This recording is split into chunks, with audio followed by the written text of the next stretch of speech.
दौलतपुर नाम के छोटे से गांव में हर साल ठंड पड़ती थी, लेकिन इस बार ठंड कुछ अलग ही स्तर पर थी।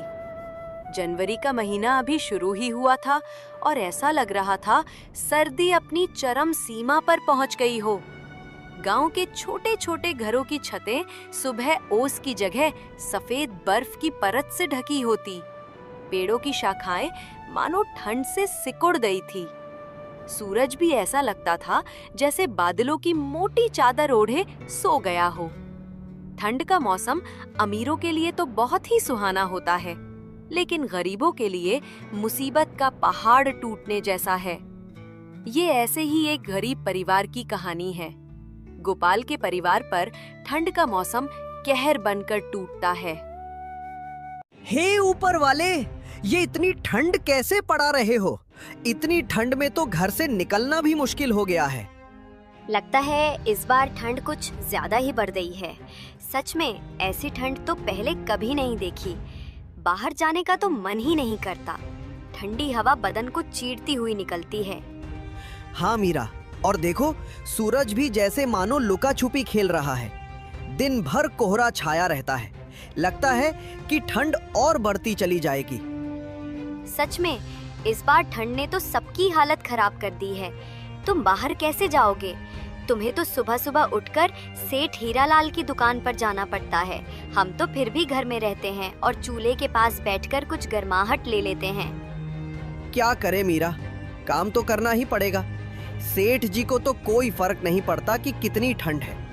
उन्हें तो बस काम समय पर चाहिए।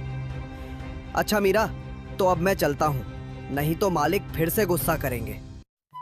गोपाल एक चाय की दुकान पर चाय बनाने का काम करता था, जहां उसे बहुत कम पैसे मिलते हैं और उसके परिवार का गुजारा बस किसी तरह से चल रहा था।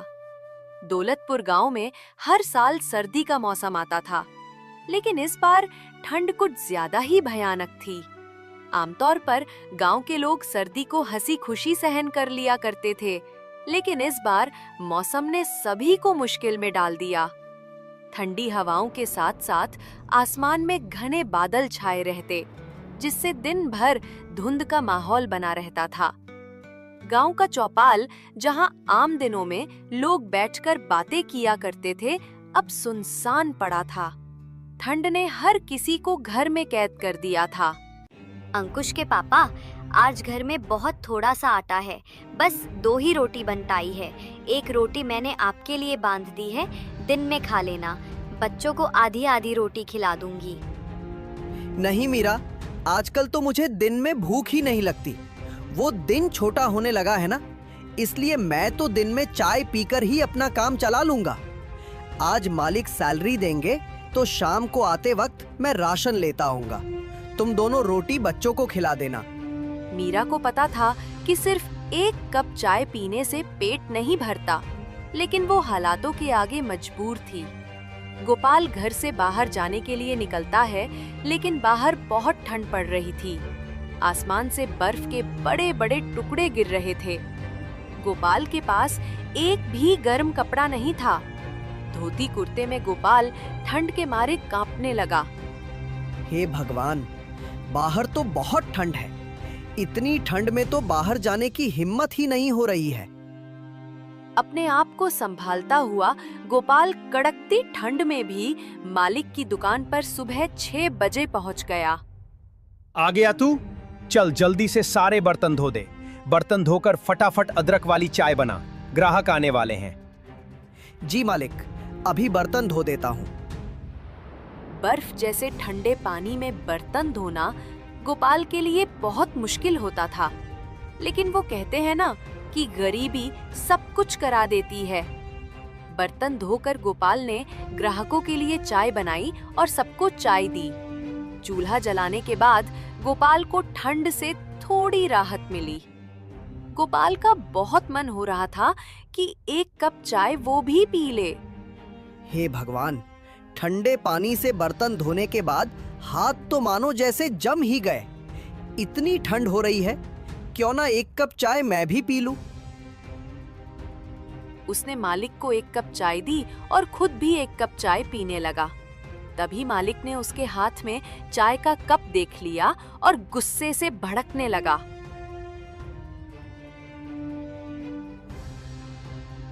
ये क्या गोपाल, तुम्हें यहाँ चाय बनाने के लिए रखा गया है या चाय पीने के लिए? मालिक, वो बहुत ठंड लग रही थी, गलती हो गई मालिक, आगे से चाय कभी नहीं पीऊंगा। ठंड लग रही थी? आज तो मैंने तुझे रंगे हाथों पकड़ लिया। न जाने रोज तू कितने कप चाय पी जाता होगा।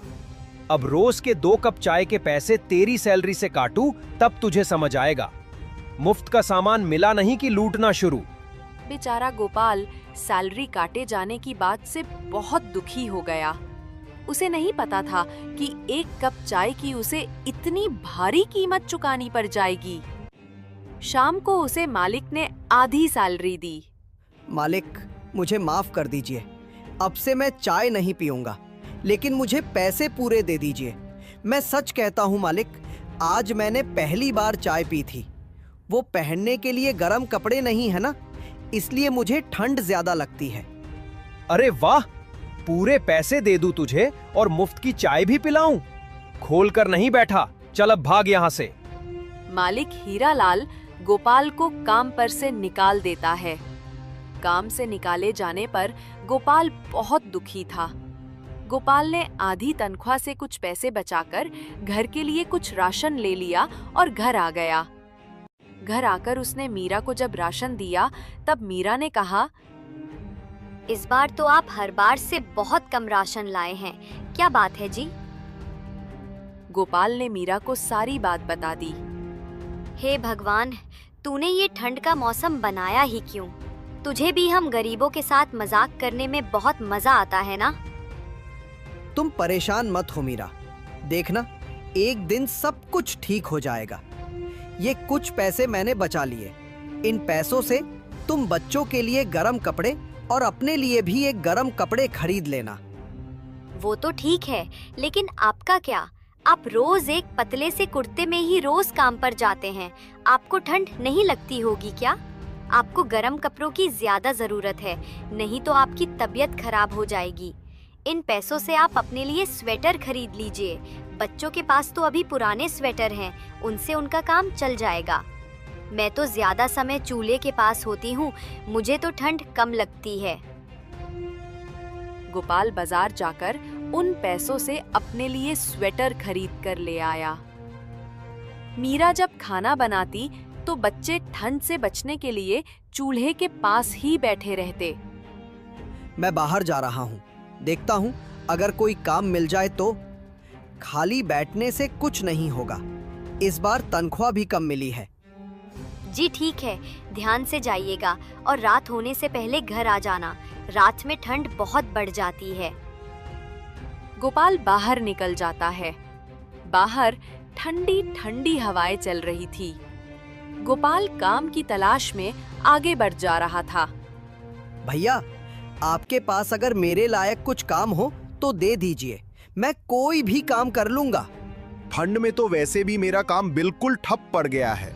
मेरा खुद का खर्चा नहीं निकल पाता, उसमें मैं तुम्हें कहां से सैलरी दूंगा भाई? मेरे पास तो तुम्हारे लिए कोई काम नहीं है। गोपाल काफी जगह काम ढूंढता है मगर उसे कहीं काम नहीं मिलता।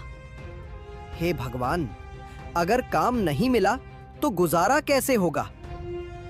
गोपाल ये सब सोच ही रहा था कि तभी वहाँ पर एक बूढ़ी अम्मा आती है। बेटा, क्या तुम मेरी मदद कर सकते हो? मेरा घर यहाँ से कुछ ही दूरी पर है। ठंड भी बहुत है ना, और मैं भी बहुत थक गई हूँ। ये कुछ मेरा सामान है, इसको मेरे घर तक पहुँचा दो बेटा, तुम्हारा बड़ा एहसान होगा। ठीक है माताजी, चलिए मैं अभी आपका सामान आपके घर तक पहुँचा देता हूँ। गोपाल सामान उठाता है और अम्मा के साथ चल पड़ता है। ये लो अम्मा, आ गया तुम्हारा घर। अम्मा, तुम यहाँ अकेली रहती हो? यहाँ तुम्हारे साथ और कोई नहीं रहता? हाँ बेटा, मैं यहाँ अकेले ही रहती हूँ। मेरे परिवार में और कोई नहीं है, बस ये एक मेरी लक्ष्मी है। ठंड बढ़ गई है ना, इसलिए जंगल से कुछ लकड़ियाँ लेने गई थी। आते आते देर हो गई। वो तो शुक्र है भगवान का जो वहाँ तुम मुझे मिल गए। अच्छा अम्मा, अब आप लकड़ियां जलाकर आराम कीजिए, मैं चलता हूँ, मुझे घर के लिए देर हो रही है। ठीक है बेटा, लेकिन मैं चाहती हूँ कि तुम मेरी लक्ष्मी को भी अपने साथ ले जाओ। मैं बहुत बूढ़ी हो चुकी हूँ, मैं लक्ष्मी का ढंग से ख्याल नहीं रख पाती, इसलिए मैं चाहती हूँ कि तुम मेरी लक्ष्मी का ख्याल रखो। ठीक है अम्मा, अगर आप इतना जोर डाल रही हैं तो आज से मैं आपकी लक्ष्मी का ध्यान रखूंगा। बेटा, इसे चारा सही से खिलाना तो ये तुम्हें बहुत सारा दूध देगी। ठीक है अम्मा, जैसा आप कहो, मैं आपकी लक्ष्मी का बहुत अच्छे से ख्याल रखूंगा। इतना कहकर गोपाल लक्ष्मी को लेकर घर आ जाता है। जब मीरा ने गोपाल को गाय के साथ देखा तो वो बोली, अरे, ये किसकी गाय ले आए आप? गोपाल मीरा को सारी बात बता देता है। बस इस तरह अम्मा ने इस लक्ष्मी को मुझे दे दिया और कहा उसका बहुत ध्यान रखना। अब हम इसका बहुत ध्यान रखेंगे, बिल्कुल अपने बच्चों की तरह। मीरा, रात तो होने वाली है, मैं सोच रहा हूँ कि लक्ष्मी के लिए कुछ हरी हरी घास ले आऊं। रात में अगर लक्ष्मी को भूख लगी तो हमारे पास उसे खिलाने के लिए कुछ भी नहीं है। जी हाँ, आप जल्दी से लक्ष्मी के लिए कुछ खाने को ले आइए। गोपाल जंगल की ओर निकल जाता है और लक्ष्मी के लिए ढेर सारा चारा